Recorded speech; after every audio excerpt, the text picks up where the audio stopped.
অর্থ পাচারের অভিযোগে করা মামলায় গিয়াসউদ্দিন আল মামুনকে বিচারিক আদালতের দেওয়া ৭ বছরের কারাদণ্ডের রায় বাতিল করেছেন হাইকোর্ট।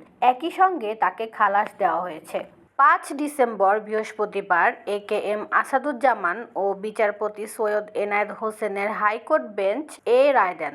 আদালতে আবেদনের পক্ষে ছিলেন আইনজীবী ওমর সাদাত ও সাব্বির হামজা। দুদকের পক্ষে ছিলেন আইনজীবী আসিফ হাসান।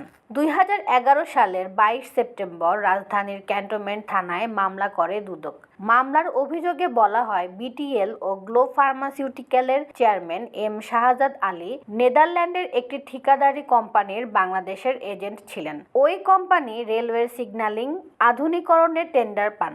কিন্তু ২০০৩ সালে কার্যাদেশ চূড়ান্ত করার সময় গিয়াসউদ্দিন মামুন ওই কাজের বিপরীতে তার কাছে অবৈধ কমিশন দাবি করেন, নতুবা কার্যাদেশ বাতিল করার হুমকি দেন। এরপর শাহজাদ আলী ২০০৪ সালে ৬,৫৭,৭৬২ টাকা মামুনের লন্ডনের নেটওয়েস্ট ব্যাংকের হিসাবে জমা করেন। এ মামলায় ২০১৯ সালের ২৪ এপ্রিল তারেক রহমানের বন্ধু গিয়াসউদ্দিন আল মামুনকে ৭ বছরের কারাদণ্ড দেন জজ আদালতের বিচারক আবু সৈয়দ দিলজার হোসেন। এছাড়া ১২ কোটি টাকা অর্থদণ্ড দেওয়া হয়। রায়ে লন্ডনের নেটওয়েস্ট ব্যাংকের হিসাবে থাকা ৬,১,৫৭,৭৬২ টাকা বাজেয়াপ্তের নির্দেশ দেন। পরে এ রায়ের বিরুদ্ধে হাইকোর্টে আপিল করেন তিনি।